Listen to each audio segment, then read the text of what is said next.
రవిచంద్ర రెడ్డి గారు నమస్తే అండి. నమస్తే అండి ప్రసాద్ గారు. సార్, జూబ్లీ హిల్స్ ఉప ఎన్నిక 3 పార్టీలు, అఫ్కోర్స్ 3 సామాజిక వర్గాలు, అది వేరే విషయం.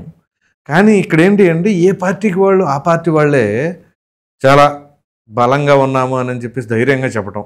ఒక ప్రక్కన బీఆర్ఎస్ అది మా సీటు, పైగా సింపతి ఫ్యాక్టర్ ఉంది అని చెప్పేసి వాళ్ళు, కాంగ్రెస్ మేము అధికారంలో ఉన్నాం, మా పరిపాలన చూసే మాకు బలంగా నిలబడతారు, పైగా నవీన్ యాదవ్ అనే వ్యక్తి ఎప్పటి నుంచో ప్రజలతో కనెక్టివిటీ ఉన్నటువంటి అభ్యర్థి అని చెప్పేసి అది.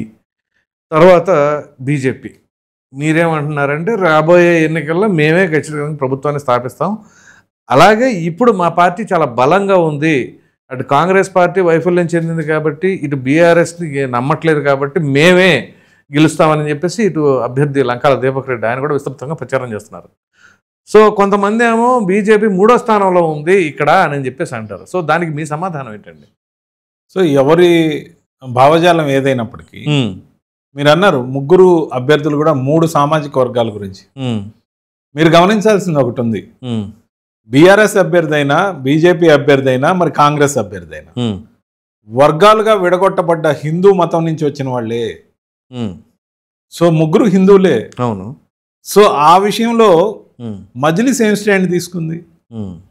మజ్లిస్కి సంబంధించి మన మతానికి సంబంధించిన ప్రతి ఒక్కరు కూడా కాంగ్రెస్ అభ్యర్థికి ఓటేయమని చెప్తుంది. అవును. ఎందుకు చెప్తుంది? గతంలో మజ్లిస్ ఏంటంటే బీఆర్ఎస్కి బాగా బాసటగా ఉండేది.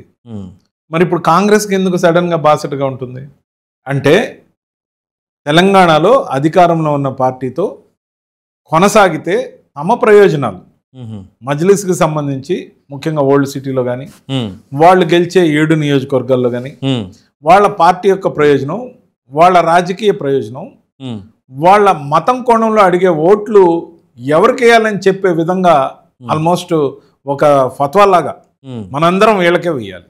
అసదుద్దీన్ ఓవైసీ గారు రంగంలోకి రావడంతో పాటు డైరెక్ట్గా ఓపెన్గా మన వాళ్ళందరూ కూడా కాంగ్రెస్కి ఓట్ వేయమని అడుగుతున్నారు Naveen Yadav. At the same juncture నేను అడిగేది ఒకటే, మీరు బీసీ కార్డు వాడచ్చు, ఇంకో కార్డు వాడచ్చు, ఇంకో కార్డు వాడచ్చు, మీరు అన్ని కార్డులు వాడచ్చు. ముస్లిమ్స్ అందరినీ ఏఎంఐఎం ద్వారా కాంగ్రెస్కి వేయమని కూడా అడగచ్చు. అంటే మీరు సెక్యులర్ అని పైకి చెప్తారు, మతం పేరుతో వచ్చే ఓట్లన్నీ ఒకే బ్లాక్ గా వేయమని అడుగుతారు. మరి కులం పేరు పెట్టి మేము బీసీలకు అనుకోవాలంటే ఎవరు వ్యతిరేకం? ఏకంగా బీసీనే ముఖ్యమంత్రిని చేస్తాం, రాబోయే ప్రభుత్వం మేమే స్థాపిస్తామని బీజేపీ నమ్మకంతో ముందడుగు వేస్తుంది.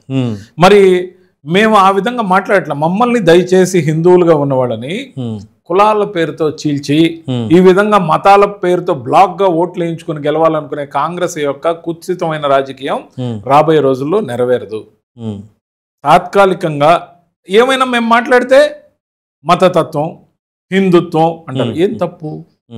మీరు మాత్రం మతం పేరుతో ఓట్లు అడగచ్చు, మిమ్మల్ని సపోర్ట్ చేయమని ఏకంగా అసదుద్దీన్ ఓవైసీ గారు బహిరంగంగా చెప్పాలి. పార్టీ ముస్లిం పార్టీ కదా సార్, మరి వాళ్ళు అడుగుతారు, తప్పే ఉంది. మా దగ్గర అలా కాదు కదా, మా దగ్గర అందరూ ఉన్నారు కదా, మా మైనారిటీ మోర్చా అద్భుతంగా పనిచేస్తుంది. సో ఖచ్చితంగా కూడా మేమనేది ఏంటంటే మీరు ఎప్పుడైతే కులం ప్రస్తావన తెస్తారో, మీరు ఎప్పుడైతే మతం ఒక బ్లాక్ గా మీకు ఓటేయాలని కోరుకుంటారో, డెఫినెట్లీ బీజేపీ కూడా హిందువులందరినీ ఐక్యతగా ఉండి బీజేపీకి ఓటేయమని అడుగుతుంది. నాట్ ఓన్లీ హిందువులు, సబ్కే సాత్ సబ్కా వికాస్ అసలు మా నినాదం. మీరు ప్రవర్తించే తీరుతో మీరు విడిపోవద్దు. ఏకత, ప్రామాణికత, బటెంగేతో కటెంగే అని హిందువులు విడిపోవద్దని యోగి గారు అడిగారు. ఎందుకు అడిగారు? మనల్ని విభజిస్తున్నారు. ఏం ముస్లిమ్స్లో షియాలు, సున్నీలు లేరా? ఉన్నారు. అనేక వర్గాలు లేరా? ఇప్పుడు దూదేకుల దగ్గర నుంచి అనేక రకాలు ఉన్నారు వాళ్ళల్లో కూడా. మరి వాళ్ళని ఎందుకు విడివిడిగా కలుపుతున్నారే కానీ విడగొట్టడం లేదు కదా? కాంగ్రెస్ పార్టీని కూడా అడుగుతున్నా నేను. మరి అది బీఆర్ఎస్ అయినా నేను ఇదే అడుగుతున్నా. మరి మైనారిటీలైన క్రిస్టియన్ ఓట్ బ్యాంక్ గురించి కూడా మీరు డైరెక్ట్గా మత పెద్దల్ని అడగడం, లేకపోతే వాళ్ళతో చెప్పించు, ఇవంతా మీకు మాత్రం మతం గురించి ఓట్లు కావాలి. మేము కలిసి ఉండమని చెప్పి హిందువుల్ని ఐక్యత గురించి మేము హిందువుల్ని చైతన్యవంతులు కమ్మంటే మేము మతం కోవడంలో మాట్లాడినట్టు. మీరు మత ప్రాతిపదికన వేరే బ్లాకుల నుంచి ఓట్లు వేయించుకొని కుల ప్రాతిపదికన హిందూ మతాన్ని టేక్ ఇట్ గ్రాంటెడ్గా విడగొట్టడం అనేది ఎంతకాలం? ఓకే, మేము కలిపి అందరినీ కలిపి హిందువులందరినీ కలుపుతాం, అన్ని కులాలని హిందువులుగా గుర్తించమని మీరంతా హిందువులని చైతన్యవంతులను చేస్తాం. అట్ ద సేమ్ టైం ముస్లిమ్స్ని కానీ క్రిస్టియన్స్ని కానీ చైతన్యవంతం చేస్తూ మీరు కులాలుగా విడిపోయిన హిందూ సమాజాన్ని చూసి మతాల ప్రాతిపదికన ఓటు వేయొద్దు, అభ్యర్థిని గురించి ఆలోచించండి, పార్టీ ఐడియాలజీ, పార్టీ ఏం చేస్తుందని ఆలోచించండి. 20 రాష్ట్రాల్లో అధికారంలో ఉన్న బీజేపీ ఈ దేశంలోనే కాదు ప్రపంచంలో అత్యంత బలీయమైన పార్టీ అని గుర్తించండి. బీజేపీ సబ్కే సాత్ సబ్కా వికాస్ అంటుందే కానీ अलग अलग प्रामाणिकता के साथ ऐसा कुछ भी नहीं कर रहा है ఇండియా. అందుకని చెప్పండి. ఏదైతే నేను చెప్తున్నానో మిమ్మల్ని చైతన్యవంతులు చేయడమే బీజేపీ చేసే మాట. రైట్. దాన్ని హిందువుల మెజారిటీగా ఉంది కాబట్టి ఈ దేశం ఇంకా సెక్యులర్గా ఉందనేది కూడా గుర్తెరగమంటున్నా. సో ఇండియా మాజీ కెప్టెన్ మొహమ్మద్ అజారుద్దీన్కి ఎమ్మెల్సీ కోటాలో మంత్రిని చేస్తానని చెప్పేసి ప్రభుత్వం చెప్పింది.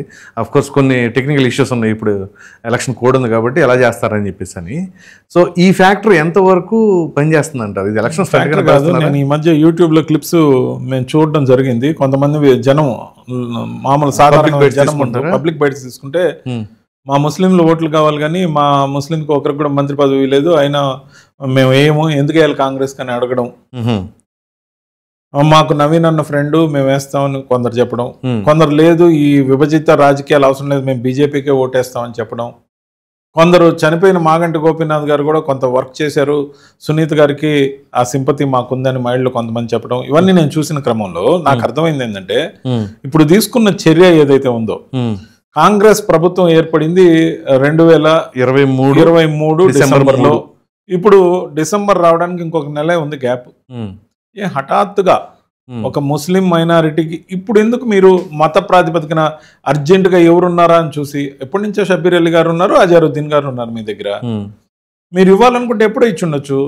మిడిల్ ఆఫ్ ద ఎలక్షన్ టైంలో ఎందుకు ఇస్తున్నారంటే ముస్లిం ఓట్ బ్యాంక్ ని చీల్చకుండా కన్సాలిడేట్ అంటే ఎక్కడో వాళ్ళకి అర్థమైంది Congress party Muslim vote bank సంపాదిస్తున్న నమ్మకం సడలడంతో పాటు బీజేపీ ముందడుగు వేస్తుంది, అందరినీ కలుపుతుంది, కులాలని కలుపుతుంది, మత ప్రాతిపదికన విడగొట్టాలనుకోవట్లేదు, మతాలను కూడా కలిపి ఓటు అడుగుతుంది. ఇక్కడ ఈ భయం అనేది ఏర్పడబడితే కాంగ్రెస్ పార్టీకి ఈ అనాలోచితమైన చర్య ఇప్పుడు గుర్తొచ్చింది. సో 23 నెలలు 22 నెలలు పూర్తయిపోయింది. 22 నెలల్లో లేని మైనారిటీ ప్రేమ ముస్లిం సమాజానికి ఒక మంత్రి పదవిని ఇప్పుడు ఎందుకు తెచ్చారు? అది కూడా ఎమ్మెల్సీకి, ఎమ్మెల్యే కూడా కాదు. మరి విజయశాంతి గారు ఏం చేశారు? ఆమె కూడా ఎమ్మెల్సీ చేశారు కదా, ఆమెకు కూడా ఇస్తా ఉన్నారు కదా. అవన్నీ గుర్తురావు. ఇప్పుడు ఏం కావాలి మనకు అర్జెంటుగా ఏం చేస్తే ఓట్లు పెరగచ్చు, ఎక్కడో మనం వెనకబడి ఉన్నాం అన్న ఆందోళనలో కాంగ్రెస్ పార్టీ ఉంది. పార్టీ అయినా చేస్తా సార్, అది వ్యూహంలో భాగం అంటే అవసరార్థం చేసేది రాజకీయం కాదండి, అది అవకాశవాదం. అవకాశం వెనకబడ్డప్పుడు కొంచెం ముందుకు వెళ్ళడం కోసం వేసే ఎత్తుగడ. ఖచ్చితంగా కూడా ఈ ఎత్తుగడలన్నీ ఫెయిల్ అవుతాయి. ఖచ్చితంగా కూడా గవర్నర్ గారు కూడా ఒప్పుకోకపోవచ్చు, ఎందుకంటే మిడిల్ ఆఫ్ ద ఎలక్షన్ లో ఇది ప్రభావితం చేసే చర్య కాబట్టి. ఖచ్చితంగా ఎలక్షన్ కమిషన్ దృష్టికి కూడా మేము తీసుకెళ్తాం. ఎలక్షన్ అయిపోయిన తర్వాత మీకు నిజమైన ప్రేమ ఉంటే ఎవరెవరికి ఇవ్వాలో ఇవ్వండి, లేకపోతే రీషఫిల్ చేసుకోండి. చాలా మంది మీద ఆరోపణలు వస్తున్నాయి కాబట్టి మీకు ఆ స్వేచ్ఛ ఉంది. అంతేకాదు ఇక్కడ జూబ్లీ హిల్స్ బై ఎలక్షన్తో పాటు బీహార్ ఎలక్షన్లో ముందడుగు వేస్తున్న భారతీయ జనతా పార్టీ ఎన్డీఏ కూటమిగా నితీష్ కుమార్ గారితో కలిసి, సో ఆఖరి ప్రయత్నంగా అక్కడ కూడా ఏం చేయాలో అజెండా లేని కాంగ్రెస్ పార్టీ మాకు ఒప్పుకోలేని అభ్యర్థిగా ఏదైతే తేజస్వి యాదవ్ని సీఎంగా ప్రొజెక్ట్ చేస్తున్నానని చెప్పారో, ఎప్పుడు కూడా కాంగ్రెస్ పార్టీ అంత తొందరపాటుగా ఎలక్షన్కి ముందే అది కూడా కూటమికి సంబంధించిన సీఎం అభ్యర్థిని డిక్లేర్ చేయడం అనేది మనం చూడలేదు. ఎందుకు వచ్చింది అంత డిఫెన్స్? అక్కడ కూడా వెనుకబాటులో ఉంది. అక్కడ ప్రశాంత్ కిషోర్ గారు ఒక పార్టీ పెట్టి ఆయన కూడా పోరాటానికి కొంతమంది అభ్యర్థులను పెట్టినా ఆయనంతటా ఆయనే ఒప్పుకుంటున్నాడు. వస్తే కొన్ని సీట్లు రావచ్చు, లేకపోతే నా పార్టీ కంప్లీట్ గా డిజాస్టరే, ఈ ఎలక్షన్ లో నేను పోటీ చేయడం లేదు, ఆయన పోటీ చేయటం లేదని ఆయన పక్కకు తప్పుకున్నాడు. నేషనల్ ఛానల్స్ లో ఇంటర్వ్యూలు ఇచ్చుకుంటూ గడుపుతున్నాడు. సో ఆయన ఒక ప్రయోగం చేస్తున్నాడు. సో ఎవరు ముందున్నారు? కాంగ్రెస్ పార్టీ ఇండియా కూటమి ముందుంది అంటున్నారు కదా. ఎవరు చెప్పారు? చాలా మంది సెఫాలజిస్టులు చెప్తారు. మాకు సంబంధించిన సెఫాలజిస్టులు కాదు కానీ మాకు సంబంధించిన పార్టీ నాయకులందరూ అక్కడే ఉన్నారు. ఎవరు ఎంత అంచనాలు వేసినా రిజల్ట్ వచ్చిన రోజు సాయంత్రం మళ్ళీ నవంబర్ 14న ప్రసాద్ గారు నేను మీతో మళ్ళీ ఖచ్చితంగా బీజేపీ గ్రౌండ్ రిపోర్ట్ ఏంటంటే అబ్సల్యూట్ మెజారిటీతో బీజేపీ లెడ్ ప్రభుత్వం ఏదైతే ఉందో నితీష్ కుమార్ గారిని ముఖ్యమంత్రిగా పెట్టే అవకాశం కూడా ఉంది. ఖచ్చితంగా కూడా బీజేపీ ఎన్డీఏ కూటమి ఏదైతే ఉందో ఖచ్చితంగా బీహార్లో విజయకేతనం ఎగరవేయడం ఖాయం. అలాగే లంకల దీపక్ రెడ్డి గారు అందరూ అనుకుంటున్నట్టు వెనకబడి లేరు కదా, డార్క్ హార్స్ గా ఫ్రంట్ రన్నర్ గా ఉన్నారు ఈ రోజున. ఒకవైపు సింపతి మీద డిపెండ్ అయిన బీఆర్ఎస్, ఒకవైపు మత vote bank plus BC card వాడుతున్న కాంగ్రెస్ పార్టీకి నిజంగా ప్రజలకు చేయడానికి ఏదైనా అజెండా ప్రకటించుంటే ఈ ఇద్దరు కూడా మేము గెలిస్తే ఇచ్చేస్తాం, ఈ జూబ్లీస్ లో ఇచ్చేస్తాం, ఈ డెవలప్మెంట్ చేస్తాం, ఈ రోడ్లలో ఎక్కడ పాట్ హోల్స్ లేకుండా చేస్తాం, మా కాంగ్రెస్ పార్టీ విధానంలో జూబ్లీస్ లో ఉన్న వెనకబడ్డ ప్రాంతాలు ఈ బోరబండ కావచ్చు లేకపోతే ఇటు కావచ్చు స్లమ్స్ అన్నింటిని కూడా క్లియర్ చేయడంతో పాటు ఈ స్లమ్స్ లో ఈ సౌకర్యాలు కల్పిస్తామని వాళ్ళు కానీ డిక్లేర్డ్ గా చెప్పుంటే బాగుండేది. అలా కాకుండా ఏదైతే ప్రవర్తిస్తున్నారో they are in defence, we are in offence.